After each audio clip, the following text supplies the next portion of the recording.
So yes, uh, the entry level engineers or the college grads has to think through how they are going to swim across this AI as a ocean. They have to equip themselves. That's what I would say. Uh, there is nothing to be worried about AI taking away all the freshers' job. Jobs.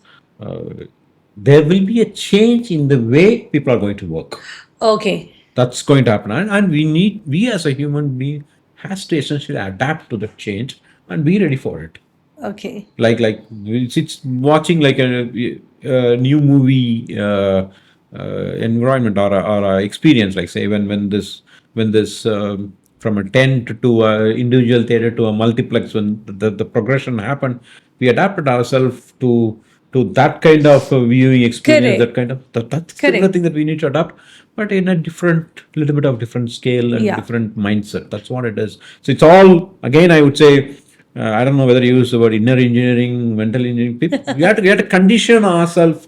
We have to be we have to be ready for that particular. You don't want to be swept away. You have to surf it, cross it across. So that's, I think, is the easiest part, Okay. because we have been doing that for so many years, Okay. and we will do it. I think so. It's going So to, upgrading is the key word now. instead of upgrading, getting ready. Getting ready. Yeah. Okay. When we use the word upgrade, reskill, upskill, everybody gets scared. Oh my God, I need to do it, take up exam. No, it's not like that. You Correct. need, again, put in your common sense before that. Okay. 10 years back, when you are browsing Facebook, you never got an ad from, say, Amazon into it. It was not there. True. Because day before yesterday, I browsed something in Amazon. Today, if you open Facebook, that's what it's coming in. Exactly. That's an Yeah. experience, right? You love it. Yeah. Or sometimes it's painful also. Why these guys are reminding me again and again? I need to spend money. That's the kind of experience we are going to go through in the next few years, right? But sometimes it's scary also. You're If talking about if something. See, if you're browsing something in Amazon and it reflects in Facebook, understandable. You're talking something, and when you open your phone and you get that, then you know that your phone is listening to you. everybody is listening to every today, that's what the data is all about, right? As I said, I think the way the world is going is highly digitized. It's Okay. all data. Data. Okay. Everything is data. Okay. And you need to know how the data is to be handled. That's all it is. That's all. So yeah, I mean, it might sound simple, but there is a way to get around, and we will definitely cross over that. It's how you fine tune yourself when you go. As I said, it's a movie experience. When you go to a first time and go to a Dolby surround system 15 years back, what was a movie experience? Right? It was wow. True. It didn't scare you. It didn't. It didn't. Yeah. True. Yeah. That's So, all. how do you see young minds viewing engineering, seeing engineering? What's your take on that? So the way it is, right? Engineering, the way it is progressing. I'm using engineering from the 4-year course perspective. I'm not talking about the other forms of engineering. Okay. Let's take, for example, we are now civil, mechanical, electrical, electronics. There are hundreds of core engineering, and there is a non-core. Non-core is today is pretty much an IT and computer science kind of stuff. Correct. The way I look at it is, right, the way the world is going, there are only two types of engineering available from a technical perspective. That's a scientific method. That's interesting. One set of engineers will generate data. The other set of engineers will manipulate data. Okay. The data generators are the old school conventional engineering, civil, electrical, mechanical, electronics, Okay. all the, we call it as a core subjects or something like Yeah, that. circuit branches, core branches. Circuit branches, mechanical branches, something. The data manipulators are the one who take the data and do the fancy business decision making stuff. So pretty much the software engineers and things like that, right? Pretty much from an industry, information technologies type of Correct. stuff. These are the only two engineering streams available. And then the difference between these two engineering streams are narrowing slowly. Oh, okay. 20 years back in an industry, there is something called as an operations technology and there is an information technology, and these two are two distinct different stuff. And thanks to the technological advancement, these two are merging together today. The OT and IT are merging together. That's what you are seeing with the industry 4.0 industry, 5.0 artificial intelligence, data science, everything coming in. These two are merging together. Okay. And the view, the young mind should look, everything is data digitized. So a data generator can easily become a data manipulator, but it's a little bit hard for a data manipulator to become a data generator. Okay. That's how I view it. Uh-huh. Again, it's my opinion. So the data manipulator are the real people now, or real career rather. Both. Both? Yeah. If Okay. you don't Equally generate, important. if you don't generate data, where will the manipulation? Manipulator work. True. True. And if you generate garbage, the outcome of the manipulation is a garbage. Garbage in, garbage out. So the Understood. quality of a data generator is extremely important. Important. Okay. So each engineering sector is going to be equally Everybody is the technology is wide open now. Okay. Everybody have their own pie of cake to eat. Oh, okay. So that's how the world is moving today. So every pie, every flavor is important. Yes. That's interesting. So when we talk about okay, now this question, this is an interesting question. What people keep talking about, first venture versus last ventures. So what's your view? Uh, let's when we talked about common sense, right? The What one were you common. first? Okay. I had a mixture of everything. Uh-huh. Okay. When I was in schools, I was a typical last bencher. Oh, okay. When I was in BSc, I was there a last bencher, but I did score well. I mean, last benchers, we have been, there's a taboo that last benchers can't score well. That's always there, right? But that's not the truth anymore. Last benchers are also like equally doing well. Last benchers, the one thing I liked about the last benchers is the risk taking ability. True, true. They can take risk because they always think in unconventional way. True. Anyone who thinks unconventionally and risk taking ability, innovation comes into play.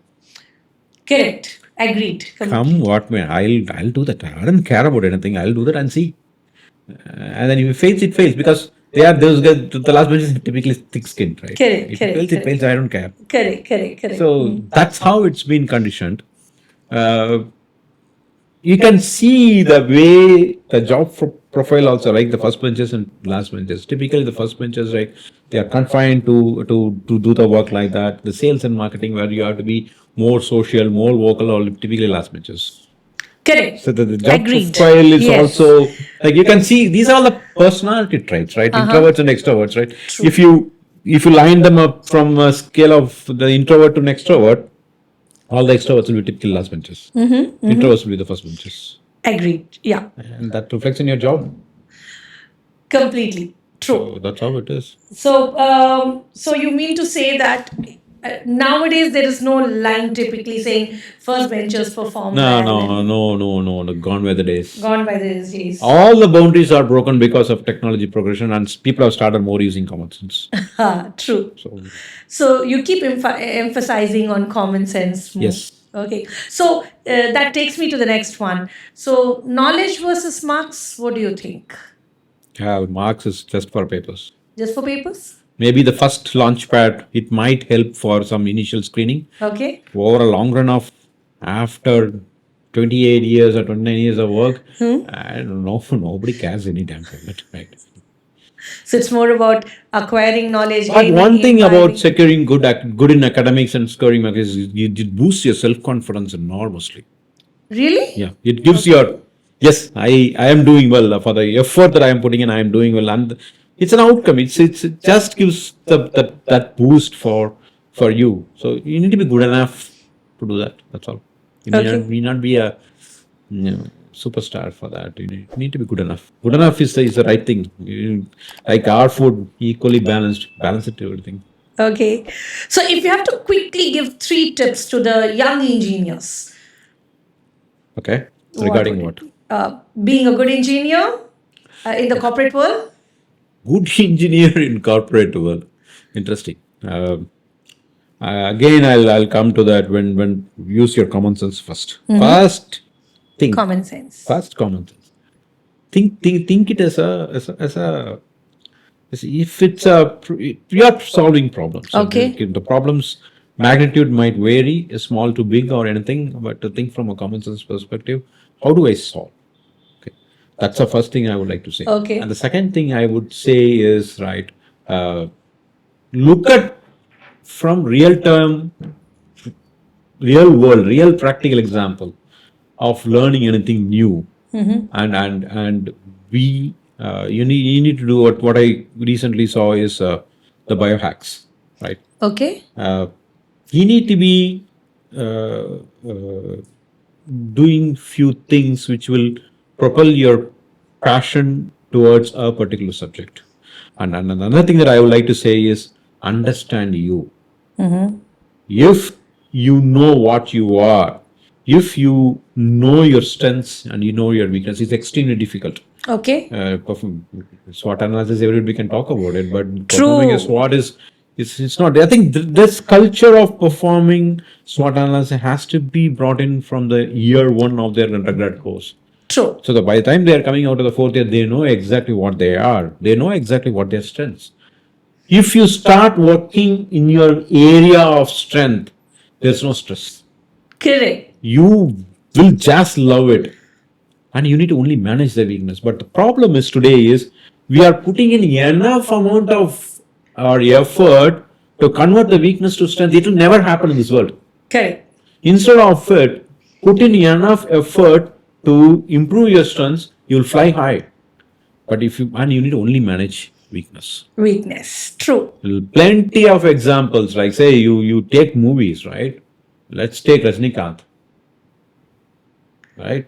He only worked on his strengths. Strengths. Yeah, he had a charisma. He worked on his charisma. He flew high. True. He never tried to be a Kamal Hassan. Correct. It never happened. Typical example. Correct. MS Dhoni. Yeah. Yeah. True. Correct. So for that you need to understand your strength. If my strength is say a software designing, right? If you can understand that before you graduate from your college, Correct. you are flying high. Correct. No doubts. So strengthen your strengths, manage your weakness, manage. That's all it is.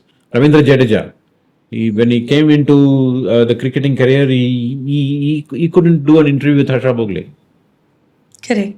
But not only he's not an expert, but he's managing it. Managing it. That's all is required. You need to only manage the weakness. But don't put in too much of effort to convert your weakness as a strength. It's never going to happen. For that, you need to do a SWOT. You need to understand you. And for that, I don't know whether this system permits us to do it from the first year. Time has to be invested on that. And if you can do that, excellent.